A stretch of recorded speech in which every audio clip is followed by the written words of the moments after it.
Now we are going to discuss the last topic of this chapter, that is the catalyst and the effect of catalyst on the rate of reaction.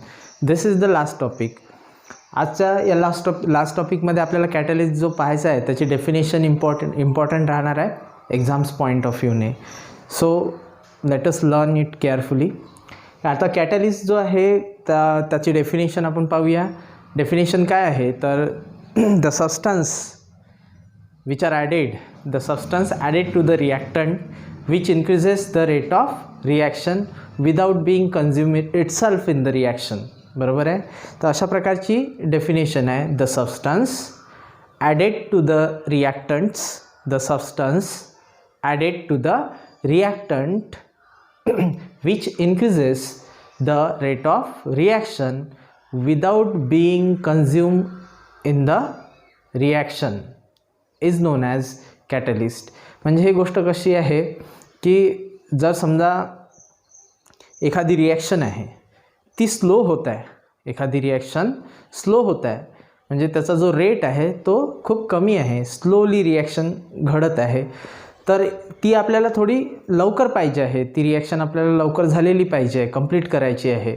तर त्या रिॲक्शनमध्ये त्या रिॲक्टंट्समध्ये एखादा असा chemical substance आपण add करू की जो add केल्यानंतर त्या रिॲक्शनचा स्पीड वाढेल, म्हणजे रेट ऑफ रिॲक्शन वाढेल, आणि जो टाकलेला जो सबस्टन्स आहे केमिकल सबस्टन्स तो त्या रिॲक्शनमध्ये कन्झ्यूम होणार नाही. बरोबर आहे. येतं लक्षात. जसं आपण एखादी समजा भाजी बनवत आहे तर ती भाजी बनवताना आपण चम्मच घेऊन त्याला ढवळतो. बरोबर आहे. मग का तो चम्मच काय त्या भाजीत ॲडजस्ट होऊन जाते का, भाजी बनून जाते का चम्मचची? नाही. आपण टाकतो आपण त्याला स्टर करतो. बरोबर आहे. आणि स्टर केल्यानंतर त्याला काढून घेतो. तशाच प्रकारे हा केमिकल सबस्टन्स आहे, हा ॲड केल्यानंतर रिॲक्शनचा रेट वाढेल. बरोबर आहे. पण हा जो सबस्टन्स टाकलेला आहे तो कन्झ्यूम होणार नाही, त्या रिॲक्शनमध्ये तो इन्वॉल्ड होणार नाही, तो आपल्याला परत वेगळा मिळून जातो. बरोबर आहे. तर अशा प्रकारे हा जो कॅटलिस्ट आहे त्याची डेफिनेशन इथे 1 मार्क्सला किंवा 2 मार्क्सला विचारला जाऊ शकते. तर डेफिनेशन इम्पॉर्टंट आहे. We will see it again. ठीक आहे. काय डेफिनेशन आहे? The substance added to the reactant, the substance added to the reactant which increases, काय इन्क्रीज करते? The rate of reaction without being consumed itself in the reaction. तर तो रिॲक्शनमध्ये consume होणार नाही. बरोबर. तर अशा प्रकारे जसं आपण जेवण करायलाही जातो तर शेवटी काय होते की जे वाढण मंडळ असते त्यातले मुलं लवकर वाढण करत नाही. बरोबर आहे. पण मग हे पाहिल्यानंतर म्हणजे स्लो चालू असते सगळं, म्हणजे रिॲक्शन स्लो आहे. बरोबर आहे. पण एखादा माणूस येते, त्या पंक्तीमध्ये फिरणारा माणूस येते आणि त्या मुलांवर ओरडते. बरोबर आहे. तो माणूस त्या मुलांवर ओरडल्यानंतर ते मुलं पटपट वाढण करायला लागतात, म्हणजे रिॲक्शनचा रेट काय झाला? वाढला. पण जो माणूस त्या मुलांवर ओरडला तो त्यांच्यामध्ये इन्वॉल्व झाला का? त्याने ते बकेट घेऊन किंवा ते वाढण करायला सुरुवात केली का? नाही. बरोबर आहे. तसंच कॅटलिस्ट आहे. कॅटलिस्टसुद्धा काय करते? रिॲक्शनचा रेट वाढवून देते, पण त्या रिॲक्शनमध्ये कन्झ्यूम होत नाही. येतं लक्षात. तर याला आपण कॅटलिस्ट म्हणतो. याला काय म्हणतो आपण? कॅटलिस्ट. द डेफिनेशन परत एकदा मी रिपीट करून देतो. The substance added to the reactant, the substance added to the reactant. जसं इथे एक्झाम्पल घेत आहे आपण 2H2O, हे रिॲक्टंट्स आहे. याच्यामध्ये आपण जो कॅटलिस्ट आहे आयोडाइड आयन, निगेटिव्ह आयन, बरोबर आहे, हे ॲड केल्यानंतर या रिॲक्शनचा जो आधीचा रेट होता तो आता वाढला. रिॲक्शनचा रेट वाढवल्यानंतर हा जो आय निगेटिव्ह आहे तो याच्यामध्ये कन्झ्यूम झाला आहे का? कुठेतरी प्रॉडक्टमध्ये आय दिसून राहिला का? नाही. बरोबर आहे. तर हा जो आय निगेटिव्ह कॅटलिस्ट आहे तो कन्झ्यूम होत नाही. तर अशा प्रकारे जो सबस्टन्स रिॲक्शनचा रेट वाढवतो पण स्वतः त्या रिॲक्शनमध्ये इन्वॉल्व होत नाही, म्हणजे कन्झ्यूम होत नाही, त्या सबस्टन्सला, त्या केमिकल सबस्टन्सला आपण काय म्हणतो? कॅटलिस्ट. आता काही जण काय असतात म्हणजे काही काही केमिकल सबस्टन्स रिॲक्शनचा रेट वाढवतात, बरोबर आहे. काही काही सबस्टन्स केमिकल रिॲक्शनचा रेट वाढवतात, बरोबर आहे. त्यांना आपण कॅटलिस्ट म्हणतो. पण काही काही सबस्टन्स केमिकल सबस्टन्स असे असतात की ते रिॲक्शनचा रेट वाढवण्याच्या ऐवजी कमी करतात. जे रिॲक्शनचा रेट कमी करतात त्यांना कॅटलिस्ट म्हणत नाही, त्यांना इनहिबिटर म्हणतात. काय म्हणतात? इनहिबिटर. इथे लिहून घेतो मी, इनहिबिटर.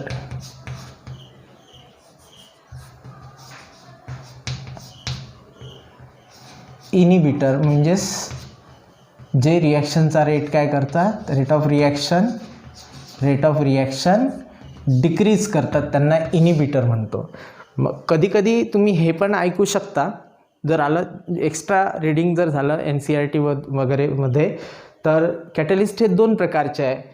कॅटलिस्ट किती प्रकारचे आहे? 2 प्रकारचे आहे. एक पॉझिटिव्ह कॅटलिस्ट आणि निगेटिव्ह कॅटलिस्ट. तर पॉझिटिव्ह कॅटलिस्ट म्हणजे स्वतःच कॅटलिस्ट आणि निगेटिव्ह कॅटलिस्ट म्हणजे काय होते? इनहिबिटर. म्हणजे पॉझिटिव्ह कॅटलिस्ट जर असेल तर रेट ऑफ रिॲक्शन इन्क्रीज करेल आणि निगेटिव्ह कॅटलिस्ट असेल तर रेट ऑफ रिॲक्शन डिक्रीज करेल. हे झालं कॅटलिस्ट विषयी. आपल्या लाईफमध्ये सुद्धा असंच आहे. काही जण काय करते, आपली प्रोग्रेस झपाट्याने झाली पाहिजे अशी अपेक्षा करते, बरोबर आहे. आणि काही काही लोक असतात की त्यांचं नेहमी त्यांच्या मनामध्ये असते की याची प्रोग्रेस व्हायला नको, झाली असेल तर ती कमी झाली पाहिजे. जसं लाईफमध्ये आहे तसं केमिकल्समध्ये सुद्धा आहे. रेट ऑफ रिॲक्शन इन्क्रीज करणारे पण आहे ज्यांना आपण कॅटलिस्ट म्हणतो, आणि रेट ऑफ रिॲक्शन डिक्रीज करणारे सुद्धा आहे, त्याला आपण निगेटिव्ह कॅटलिस्ट किंवा इनहिबिटर म्हणतो आपण. ठीक आहे. तर हे होतं कॅटलिस्ट. आता तुम्हाला कॅटलिस्ट लक्षात आलं असेल की एखादी रिॲक्शन ज्याला खूप वेळ लागतो ती कमी वेळात घडून आणणारं, बरोबर आहे, त्याचा स्पीड वाढवून, रेट ऑफ रिॲक्शन वाढवून त्याला कमी वेळात घडून आणणारा जो केमिकल सबस्टन्स आहे त्याला आपण काय म्हणतो? कॅटलिस्ट. आता या कॅटलिस्टचा इफेक्ट काय होते? कॅटलिस्टचा रेट ऑफ रिॲक्शनवर काय इफेक्ट होते ते आपण ग्राफिकली समजावून पाहू, बरोबर आहे. तर टॉपिक लिहिला आहे मी इथे, effect of catalyst on the rate of reaction for catalyse and uncatalyse reaction, बरोबर आहे. तर इकडे मी हाच ग्राफ तुम्हाला इकडे काढून दाखवतो. तर इथे पहा, समजा हे रिॲक्टंटची एनर्जी आहे, this is the energy of the reactant, आणि हे रिॲक्टंट कोलाइड होऊन ना अशा प्रकारे ॲक्टिवेटेड कॉम्प्लेक्स बनवतात आणि नंतर मग प्रॉडक्ट बनवतात, बरोबर आहे. इथे प्रॉडक्ट बनेल, इथे काय बनणार? प्रॉडक्ट. ठीक आहे. हा प्रॉडक्टची एनर्जी आणि ही रिॲक्टंटची एनर्जी ER आणि ही EP. आता पहा, this is the uncatalyse reaction. Uncatalyse reaction म्हणजे अशी रिॲक्शन की ज्याच्यामध्ये कॅटलिस्ट नाही आहे. The reaction which is carried out in the absence of catalyst. The reaction which is carried out in the absence of catalyst is known as the uncatalyse reaction, बरोबर आहे. तर अनकॅटलाइज रिॲक्शनमध्ये पहा, हा ॲक्टिवेटेड कॉम्प्लेक्स, बरोबर आहे, त्याची ही पोटेन्शियल एनर्जी राहते आणि ही रिॲक्टंटची एनर्जी. तर आता रिॲक्टंटची एनर्जी आणि ॲक्टिवेटेड कॉम्प्लेक्सच्या एनर्जीमधला जो डिफरन्स येते याला काय म्हटलेलं आहे आपण? Activation energy. याला काय म्हटलं आपण? ॲक्टिव्हेशन एनर्जी, बरोबर आहे. तर अनकॅटलाइज रिॲक्शन, फॉर एक्झाम्पल आपण हेच रिॲक्शन घेऊ. Twice H2O2 gives twice H2O plus O2.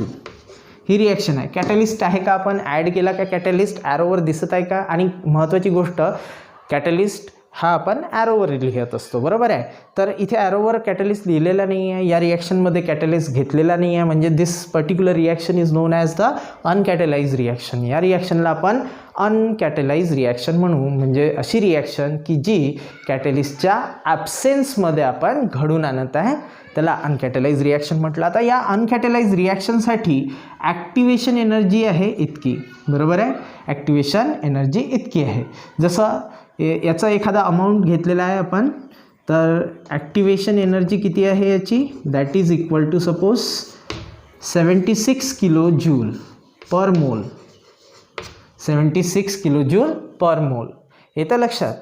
पण जेव्हा आता ही खूप मोठी एनर्जी आहे, एवढी मोठी एनर्जी आपल्याला नाही द्यायची आहे, एवढी मोठी एनर्जी आपल्याला द्यायची नाही आहे, तर एवढी एनर्जी नाही द्यायची आहे, तर मग काय करावं, काहीतरी दुसरं करावं लागेल. मग काय करतो आपण, कॅटलिस्ट ॲड करतो, बरोबर आहे. या रिॲक्शनमध्ये काय करतो आपण, कॅटलिस्ट ॲड करतो. कॅटलिस्ट ॲड केल्यानंतर ही रिॲक्शन अशा प्रकारे दिसून येईल आपल्याला, twice H2O2 in the presence of I negative. I negative म्हणजे काय, ते iodide ion. This is hydrogen peroxide. H2O2 means क्या होता है, hydrogen peroxide. The hydrogen peroxide undergoes decomposition in the presence of I negative and gives twice H2O plus O2. This is the catalyzed reaction, बरोबर आहे. आपण याचं कॅटलिसिस केलं. कॅटलिसिस म्हणजे काय होते, addition of catalyst in the reaction. रिॲक्शनमध्ये कॅटलिस्ट टाकणे म्हणजे काय होते, कॅटलिसिस. किंवा एखादी रिॲक्शन कॅटलिस्टच्या प्रेझेन्समध्ये घडून आणणे म्हणजे काय होते, कॅटलिसिस. तर आता आपण कॅटलिस्ट या रिॲक्शनमध्ये ॲड केल्यानंतर, कॅटलिस्ट ॲड केल्यानंतर काय होणार, तर कॅटलिस्ट ॲड केल्यानंतर first of all what the catalyst do. Catalyst टाकतो आपण, पण त्याच्या मागचं रिझन माहीत पाहिजे की का बरं टाकतो. असं काय करतो हा कॅटलिस्ट रिॲक्शनमध्ये, तर हा रिॲक्शनमध्ये एक अल्टरनेट पाथवे देतो, बरोबर आहे. कॅटलिस्ट इकडे लिहून देतो मी तुम्हाला. पहिला point, it lowers the activation energy, lowers the activation energy. Activation energy काय करते, हा लो करते, म्हणजेच ईएला काय करते, तो डिक्रीज करते, बरोबर आहे. दुसरा point, it gives alternative pathway. It gives alternative pathway. हां, it gives alternative pathway. Alternative pathway म्हणजे काय, जसं आपण समजा एखादी गोष्ट ब्रँडेड टाकायचं आहे, एखादं आपल्याला बाईकचं पार्ट जो असेल, बाईक खराब झालेली आहे आणि बाईकचा एखादा ब्रँडेड पार्ट म्हणजे ओरिजिनल पार्ट म्हणतो आपण, तो जर टाकायचा असेल तर खूप महाग असतो, बरोबर आहे. त्याची प्राईस खूप जास्त असते. मग आपण काय विचार करतो, आता प्राईस कमी करायची आहे. जसं इथे ॲक्टिवेशन एनर्जी जास्त आहे, आपल्याला ॲक्टिवेशन एनर्जी कमी करायची आहे, बरोबर आहे. तर मग काय करणार आपण, थोडा दुसरा उपाय काढणार, दुसरा म्हणजे एखादा डुप्लिकेट पार्ट टाकणार, बरोबर आहे. तशाच प्रकारे कॅटलिस्टसुद्धा इथे काय करते, कॅटलिस्ट ही ॲक्टिवेशन एनर्जी लोअर करते. आणि ही कशी लोअर करते, तर bye giving the alternate pathway, बरोबर आहे. त्याची एक स्टोरी अशी आहे की जर म्हणजे अशा प्रकारचा एक पहाड होता, बरोबर आहे. असा एक पहाड, एक माउंटेन होता, ज्याला क्रॉस करून किंवा ज्याला राऊंड मारून आपण या साईडला येऊ शकत होतो, ए साईडकडून बी साईडला येऊ शकत होते लोक, बरोबर आहे. म्हणून या गावात राहणारे लोक जेव्हाही कधी बिमार पडत होते किंवा दवाखान्यात जायचं होतं, इमर्जन्सी असायची, तर हे असे फिरून जावं लागत होतं किंवा या टेकडीवरून जावं लागत होतं. याला खूप जास्त वेळ लागत होता, खूप जास्त मेहनत लागत होती, बरोबर आहे. आणि कधी कधी असं व्हायचं की एखादा सिरियस पेशंट जर या गावातून या हॉस्पिटलकडे, हा हॉस्पिटल आहे, हॉस्पिटल, बरोबर आहे, या हॉस्पिटलकडे जर समजा जायचं आहे या विलेजमधून, तर एखादा सिरियस पेशंट कधी कधी काय होऊन जायचा, डेड होऊन जायचा, बरोबर आहे. लोकांना खूप तकलीफ व्हायची या गोष्टीमुळे, कारण इथे हा एनर्जी बॅरियर होता, याची ॲक्टिवेशन एनर्जी खूप जास्त होती, बरोबर आहे, असं मानू आपण. आता एक दिवस काय झालं, बहुतेक हे तुम्हाला सिलेबसमध्ये पण शिकले असं याच्या आधी, किंवा याच्यावर एक मूव्ही पण बनलेला आहे. तर एक मांझी म्हणून एक व्यक्ती असते, त्याची वाईफ म्हणजे बहुतेक ती आई होणार असेल किंवा तिची तब्येत खराब असेल, तिला न्यायचं असते, पण याला नेताच म्हणजे हॉस्पिटलला जाता जाता असं फिरून जायचं होतं ना, किंवा ह्या टेकडीला क्रॉस करून जायचं होतं, जे तो करू शकत नव्हता. असं फिरून जाताना त्याला वेळ लागला. त्या दरम्यान त्याच्या पत्नीची मृत्यू झाली, बरोबर आहे. तेव्हाच त्या व्यक्तीनं ठरवलं की आपण इथून असं जाण्यापेक्षा, तेवढी मेहनत खर्च केल्यापेक्षा किंवा या टेकडीला क्रॉस नाही करून जाऊ शकत, तर त्याने एक अल्टरनेट पाथवे काढला. म्हणजे खूप वर्ष एकसारखं खोदकाम करून या टेकडीच्या मध्यभागून त्याने एक टनेल, एक बोगदा तयार केला, जेणेकरून लोकांना किंवा त्याला सरळ असं इथून जास्त वेळ न जाता, जास्त मेहनत न लागता असं टनलमधून, या बोगद्यातून त्याला सरळ हॉस्पिटलमध्ये जाता येत होतं. म्हणजे याला म्हणतो आपण अल्टरनेट पाथवे. त्याने काय दिला या गोष्टीला? Alternate pathway. आता केमिस्ट्रीच्या लँग्वेजमध्ये जर समजून घ्यायचं झालं तर अल्टरनेट पाथवे कसा राहणार, कॅटलिस्ट कशा प्रकारे अल्टरनेट पाथवे देते. तर जनरली काय होते, सपोज एक जनरल एक्झाम्पल जर घेतलं, A+B हे रिॲक्टंट आहे. हे रिॲक्टंट काय होतात, एक ॲक्टिवेटेड कॉम्प्लेक्स बनवतात. हे वीकली बॉन्डेड असतात, म्हणजे पार्शियल बॉन्ड्स असतात हे. तर याला म्हणतो आपण ॲक्टिवेटेड कॉम्प्लेक्स. हा ॲक्टिवेटेड कॉम्प्लेक्स बनवतात आणि शेवटी एक प्रॉडक्ट बनते AB. काय प्रॉडक्ट बनते? AB. येतं लक्षात? AB.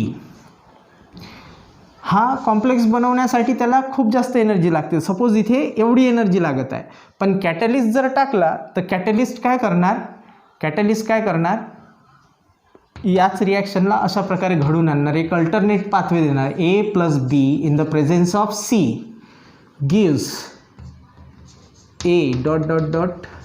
B इथे ... C.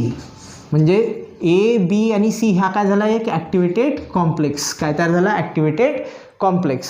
आता ॲक्टिवेटेड कॉम्प्लेक्स तयार झाला तर याला जितकी एनर्जी लागत होती त्याच्यापेक्षा कमी एनर्जीत हा बनला.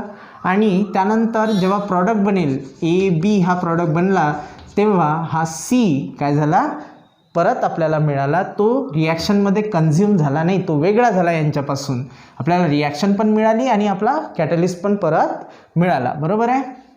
तर अशा प्रकारे हा जो C आहे तो काय करते, असा ॲक्टिवेटेड कॉम्प्लेक्स बनवून एक अल्टरनेट पाथवे देते आपल्याला. आणि अल्टरनेट पाथवे मिळाल्यामुळे, जसं आपण जर समजा ओरिजिनल न टाकता डुप्लिकेट पार्ट जर टाकला तर ती जी व्हॅल्यू आहे, त्या पार्टची व्हॅल्यू आहे ती काय होऊन जाते, कमी होऊन जाते. म्हणजे ॲक्टिवेशन एनर्जी काय होऊन जाते, इथे लोअर होऊन जाते. तर हे कॅटलिस्टचं काम आहे, to lower the activation energy and to give the alternate pathway. By giving the alternate pathway it lowers the activation energy. alternate pathway देऊन, अशा प्रकारे alternate pathway देऊन हा activation energy लो करते. आता समजा ही अनकॅटलाइज रिॲक्शन होती. अनकॅटलाइज reaction twice H2O2 gives twice H2O plus O2 and the activation energy for this uncatalyzed reaction is 76 kilojoule per mole. बरोबर आहे. आता जर समजा हेच रिॲक्शन आपण कॅटलिस्टच्या प्रेझेन्समध्ये करून आलो, twice H2O2 in the presence of I negative gives twice H2O plus O2, म्हणजे कॅटलिस्टच्या प्रेझेन्समध्ये रिॲक्शन करून राहिलो, तर हे काय होणार, अल्टरनेट पाथवे दिल्यामुळे याची ॲक्टिवेशन एनर्जी लोअर झाली, बरोबर आहे. आता पहा, ॲक्टिवेशन एनर्जी काय झाली, लोअर. आधी किती होती, EA डॅश, आता काय झाली, EA डबल डॅश, किंवा ही EA होती, आता काय झाली, EA डॅश, बरोबर आहे. म्हणजे आधीची ॲक्टिवेशन एनर्जी पहा, इथून तर इतकी होती. आता जी कॅटलिस्टच्या प्रेझेन्समध्ये रिॲक्शन केली आपण, त्यावेळेस ॲक्टिवेशन एनर्जी काय झाली, लो झाली. आता ॲक्टिवेशन एनर्जी एवढीच आहे, बरोबर आहे. ॲक्टिवेशन एनर्जी जर कमी झाली तर रेट ऑफ रिॲक्शन काय होते, वाढते. येतं लक्षात. तर अशा प्रकारे हे ॲक्टिवेशन एनर्जी आहे अनकॅटलाइज रिॲक्शनसाठी, फॉर अनकॅटलाइज रिॲक्शन. आणि ही ॲक्टिवेशन एनर्जी आहे, ही ॲक्टिवेशन एनर्जी ही ॲक्टिवेशन एनर्जी आहे कॅटलाइज रिॲक्शनसाठी, म्हणजे जी रिॲक्शन कॅटलिस्टच्या प्रेझेन्समध्ये होते. The reaction take place in the presence of catalyst. इथे आपण याची ॲक्टिवेशन एनर्जी, अनकॅटलाइज रिॲक्शनची ॲक्टिवेशन एनर्जी 76 किलो जूल होती, तर कॅटलिस्ट घेतल्यामुळे याची ॲक्टिवेशन एनर्जी कमी होऊन किती झाली, 57 किलो जूल पर मोल इतकी कमी झाली. आता ॲक्टिवेशन एनर्जी कमी झाल्यामुळे ही 57 झाली, आधी किती होती, 76 किलो जूल होती. बरोबर आहे. आता ही ॲक्टिवेशन एनर्जी कमी झाल्यामुळे रेट ऑफ रिॲक्शन काय झाला, इन्क्रीज झाला. बरोबर आहे. आता तो कसा झाला, अरेनियस इक्वेशनमध्ये पाहू आपण. हे मिटवतो मी.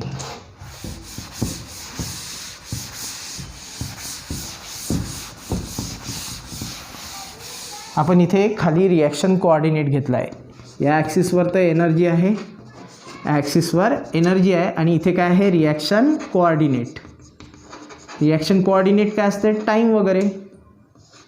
टाईम हा रिॲक्शन कोऑर्डिनेट आहे, रिॲक्शन कोऑर्डिनेट. आता पहा, कॅटलिस्ट टाकल्याबरोबर जी इतकी ॲक्टिवेशन एनर्जी होती ती आता कमी होऊन किती झाली, एवढी झाली आहे. बरोबर आहे. तर ॲक्टिवेशन एनर्जी कमी झाली तर याच्यावर इफेक्ट म्हणजेच रेट ऑफ रिॲक्शनवर काय इफेक्ट होणार, तर पहा आपल्याजवळ अरेनियस इक्वेशन आहे, k is equal to A e raise to power minus E A upon R T. तुम्हाला हे लिहायचं नाही या पेपरमध्ये, फक्त ॲक्टिवेशन एनर्जी कमी झाली तर रेट ऑफ रिॲक्शन कसं वाढते त्याच्यासाठी सांगत आहे. आता पहा, ई ए इथे दिसून राहिलं तुम्हाला, ई ए काय झाली, डिक्रीज. ई ए कमी झाला म्हणजे न्यूमरेटर जर कमी झाला, न्यूमरेटर कमी झाला तर काय होणार, समजा न्यूमरेटर कमी झाला तर काय होणार, याची ई ए अपॉन आर टीवर काय होणार त्याचा effect, E A upon R टीवर. ई ए कमी झाला तर ई ए अपॉन आर टीसुद्धा काय होणार, कमी होणार. बरोबर आहे. ई ए कमी झाला म्हणजे न्यूमरेटर जर कमी झाला, न्यूमरेटर जसं आता समजा आधी 20/40 होता. बरोबर आहे. आता याचं जर हे पाहिलं आपण तर 1/2 येते. बरोबर आहे. आता न्यूमरेटर कमी करू आपण, 10/40 करू तर किती येते, 1/4. किती येते, 1/4. हे 0.5 येणार आणि हे किती येणार, 0.25. पहा, न्यूमरेटर कमी झाला तर याची पूर्ण व्हॅल्यूसुद्धा काय होते, कमी होते. म्हणून ई ए कमी झाला तर न्यूमरेटर कमी झाल्यामुळे ह्याची पूर्ण व्हॅल्यू काय झाली, डिक्रीज झाली. आता दुसरा, e raise to power minus E A upon R T, याचं काय होणार, ही व्हॅल्यू कमी झाली तर मायनसमध्ये काय होणार, याची व्हॅल्यू इन्क्रीज होणार. आणि याची व्हॅल्यू जर इन्क्रीज झाली, एवढ्या याची व्हॅल्यू जर इन्क्रीज झाली तर रेट कॉन्स्टंट इन्क्रीज होणार. आणि रेट कॉन्स्टंट इन्क्रीज झाला तर ऑफकोर्स रेट ऑफ रिॲक्शनसुद्धा काय होते, इन्क्रीज. म्हणजे आता ह्या दोन गोष्टी तुम्ही पहा, ई ए डिक्रीज झाला तर काय होते, रेट ऑफ रिॲक्शन इन्क्रीज होते. ॲक्टिवेशन एनर्जी जर कमी झाली, लोअर झाली तर रेट ऑफ रिॲक्शन काय होते, इन्क्रीज होते. बरोबर आहे. हे आपल्याला हे इक्वेशन, या इक्वेशनवरून दिसून येते. रेट ऑफ रिॲक्शन हा, रेट ऑफ रिॲक्शन केवर कसा डिपेंड आहे, रेट इज इक्वल टू काय असते, के इंटू काय असते, कॉन्सन्ट्रेशन. बरोबर आहे. याला सोडून द्या तर शेवटी कोणावर डिपेंड आहे, के, किंवा याची व्हॅल्यू याला मल्टिप्लाय केली तर हा वाढला. बरोबर आहे. तर रेट ऑफ रिॲक्शनसुद्धा वाढते. म्हणून रेट कॉन्स्टंट इन्क्रीज झाला तर रेट ऑफ रिॲक्शनसुद्धा काय होते, इन्क्रीज होते. हे लक्षात आलं तुम्हाला. तर अशा प्रकारे effect of catalyst on the rate of reaction for catalyse and uncatalyse reaction. बरोबर आहे. तर हे पाहिलं आपण एक्झाम्पलसहित. त्यानंतर आता पाहायचं आपल्याला graphical description of catalyst on the rate of reaction. म्हणजेच कॅटलिस्टचा रेट ऑफ रिॲक्शनवर काय इफेक्ट होते तो या ग्राफच्या सहाय्याने आपण समजून घेऊ. ठीक आहे. तर आता पहा, इथे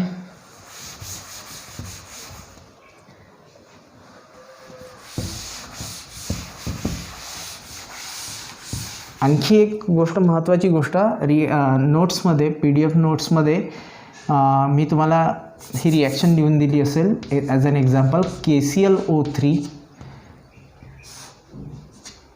in the presence of MnO2, हे डिकम्पोजिशन आहे पोटॅशियम क्लोराईडचं, in the presence of MnO2, इथे twice KClO3 in the presence of MnO2 gives twice KCl plus thrice O2, अशी रिॲक्शन पाहिजे. ते चुकीने इथे प्लस थ्राईस O2 झालेला आहे, तर हा थ्राईस O2 नाही पाहिजे. रिॲक्शन कशी राहणार ती, twice KClO3 in the presence of MnO2 gives twice KCl plus thrice O2, अशा प्रकारे रिॲक्शन राहणार. आता आपल्याला डिस्कस करायचं आहे effect of catalyst on the rate of reaction with the help of that given graph. तो ग्राफ समजून घेण्यासाठी आपल्याला इथे तोच ग्राफ आपण इथे ड्रॉ करू. ठीक आहे.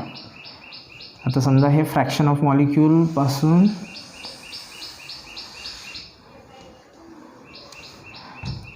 याच्यावर आपण ड्रॉ केले fraction of molecule. Fraction of molecule आपण dN/n ने रिप्रेझेंट करतो.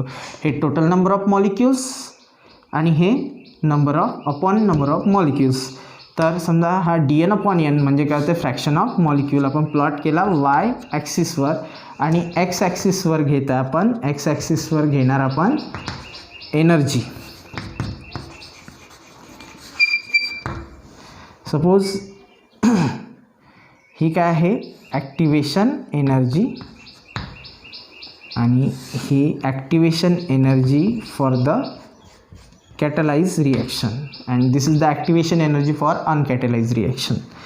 आता जशी जशी एनर्जी वाढत जाते, बरोबर आहे, इथे ॲक्टिवेशन एनर्जी आहे फॉर द कॅटलाइज रिॲक्शन आणि इथे activation energy for the uncatalyse reaction. ही कायनेटिक एनर्जी आहे, वाढत वाढत जाऊन ना हा ॲक्टिवेशन एनर्जी. पण आपण कॅटलिस्ट ॲड केल्यामुळे ही ॲक्टिवेशन एनर्जी काय होऊन जाते, कमी. इथे EA is greater than EC आहे, म्हणजे ही EA जास्त आहे आणि EC कमी आहे. का बरं कमी आहे, कारण आपण कॅटलिस्ट ॲड करू त्यामुळे ही ॲक्टिवेशन एनर्जी लोअर होते, कमी होते, डिक्रीज होते, म्हणून इथे activation energy in the presence of catalyst लिहिलं आहे. आता फ्रॅक्शन ऑफ मॉलिक्यूल, हे जे फ्रॅक्शन ऑफ मॉलिक्यूल प्रॉडक्टमध्ये कन्वर्ट झाले आहे, that is in the presence of catalyst आहे. In the presence of catalyst, in the presence of catalyst. आणि हे जे fraction of molecule which have converted in to the product, that is in the absence of catalyst, म्हणजेच before आपण direct लिहू शकतो in the absence of catalyst. Absence of catalyst म्हणजे catalyst नाही टाकला तेव्हा ॲक्टिवेशन एनर्जी एवढी असल्यामुळे कमी नंबर ऑफ काय मिळून राहिले आपल्याला, प्रॉडक्ट मिळून राहिला. आणि कॅटलिस्ट ॲड केल्यामुळे ॲक्टिवेशन एनर्जी लोअर झाली आणि मोर नंबर ऑफ मॉलिक्युल्स प्रॉडक्टमध्ये कन्वर्ट झाले. आता पहा की कॅटलिस्ट जर ॲड केला तर काय होते. कॅटलिस्ट ॲड केला तर आपण आत्ताच लर्न केलेलं आहे, कॅटलिस्ट ॲड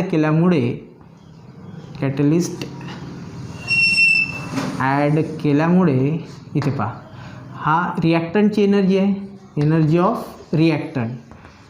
ऑफ रिॲक्टंट आणि ॲक्टिवेटेड कॉम्प्लेक्स याच्यामधला जो डिफरन्स आहे त्याला आपण ॲक्टिवेशन एनर्जी म्हणतो, बरोबर आहे. आणि हा प्रॉडक्ट आहे, प्रॉडक्टची एनर्जी आणि रिॲक्टंटची एनर्जी याच्यामधला जो डिफरन्स आहे त्याला म्हणतो आपण डेल्टा एच, बरोबर आहे, डेल्टा एच. मग हा EA plus delta H gives the threshold energy. कोणती एनर्जी आहे, थ्रेशोल्ड एनर्जी. इकडे लिही तुम्ही, थ्रेशोल्ड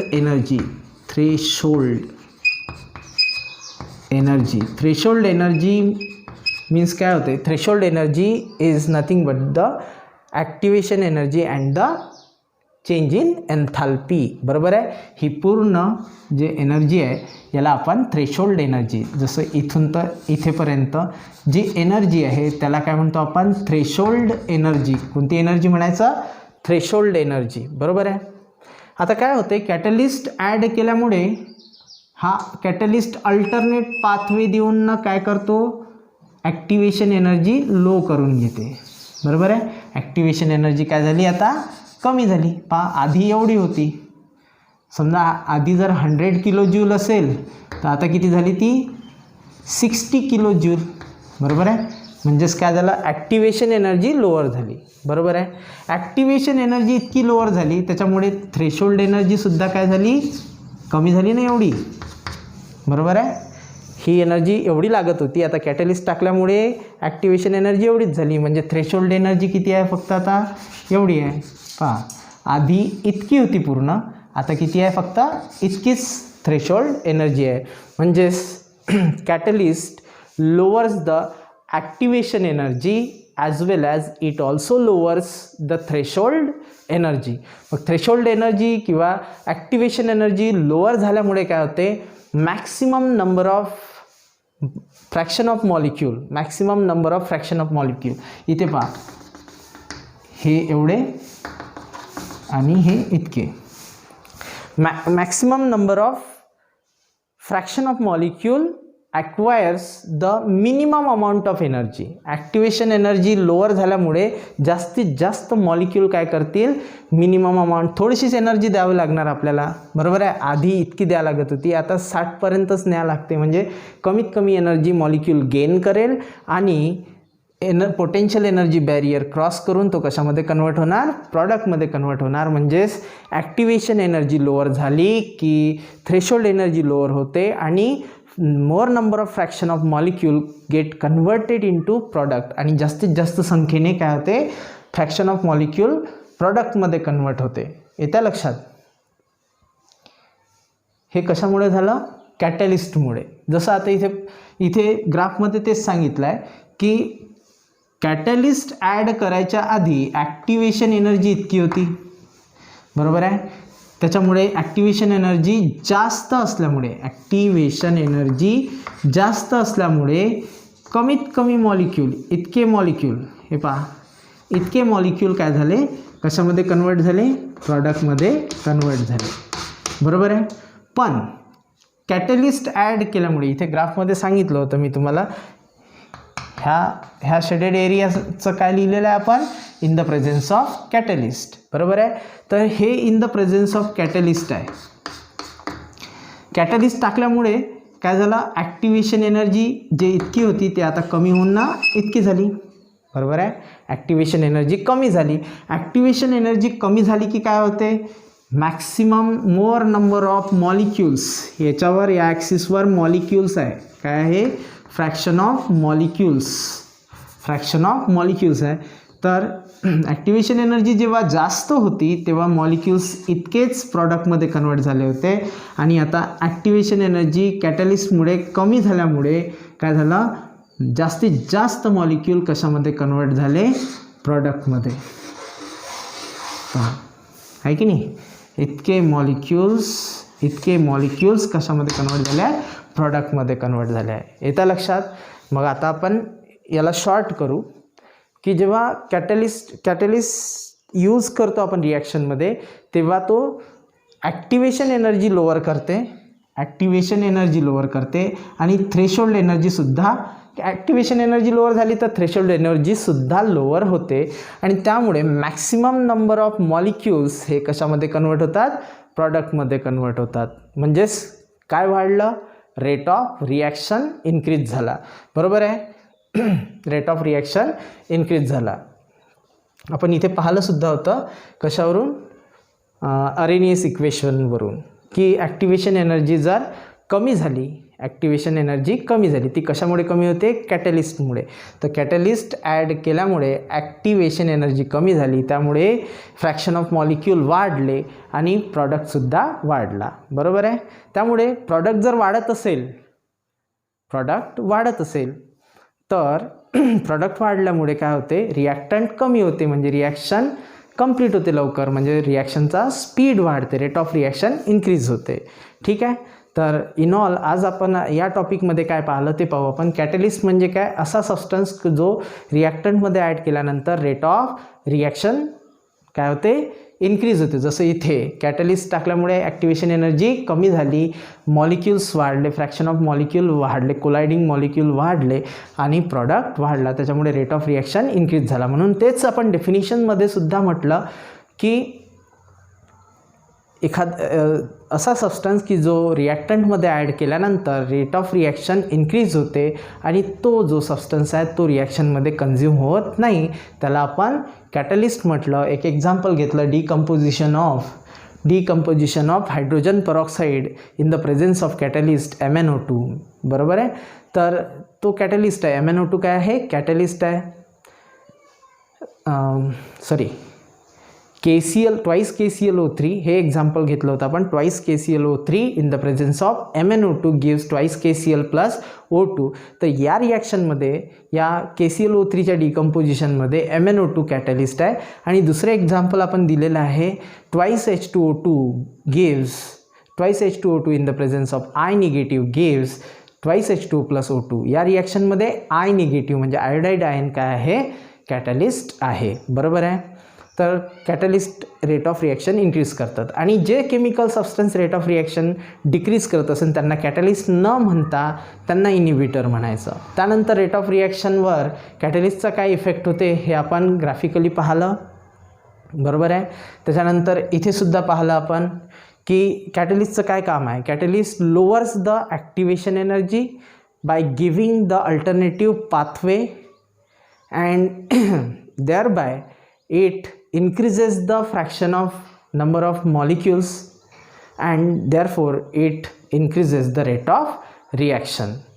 तर महत्त्वाचे पॉईंट कोणते आहे की कॅटलिस्ट ॲक्टिवेशन एनर्जी कमी करते, अल्टरनेट पाथवे आपल्याला देऊन तो ॲक्टिवेशन एनर्जी कमी करते. आणि ॲक्टिवेशन एनर्जी जर कमी होत असेल तर थ्रेशोल्ड एनर्जीसुद्धा कमी होते. थ्रेशोल्ड एनर्जी काय आहे, तर थ्रेशोल्ड एनर्जी म्हणजे activation energy plus delta H. ठीक आहे. तर अशा प्रकारे हा जो केमिकल कायनेटिक्स हा चॅप्टर आहे तो या टॉपिक नंतर संपलेला आहे. Hair the chemical kinetic chapter ends. जर काही अडचणी असल्या तर मला विचारा. Thank you so much.